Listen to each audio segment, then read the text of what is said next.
Well, Memorial University economist is suggesting that government should introduce a new tax on a way to increase revenue.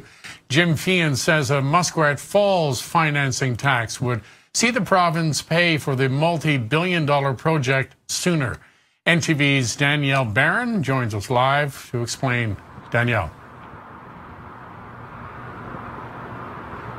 Well, Glenn, economist Dr. Jim Feehan was the featured guest at the Rotary Luncheon in St. John's today. Feehan described the province's current fiscal situation as a near-perfect storm, while offered up some solutions on what might help.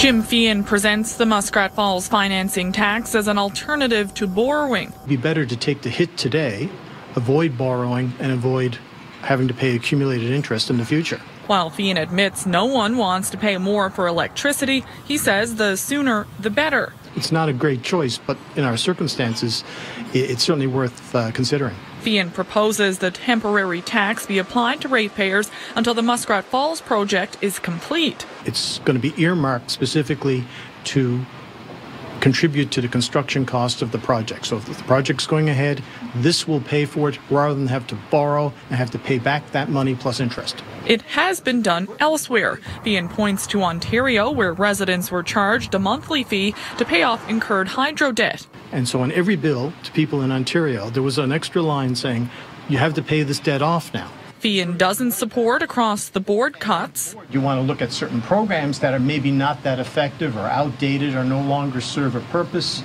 or don't achieve their actual intended outcomes. You may want to look at that and be fairly strategic. And a hike in the HST is at the bottom of his list. So I think I would go for income tax first and maybe some specific taxes like gasoline tax, and I would realign the corporate income tax. Next on the list would probably have to be HST. If those three tax measures aren't enough and the Muskrat Falls tax doesn't go ahead or nothing like it happens, then it seems to me the HST would be next on the list that the government would have to draw on.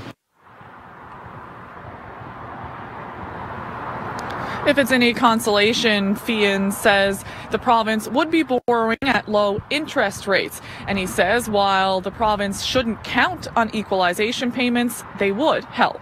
Glenn? Danielle Barron joining us live tonight. Thank you, Danielle.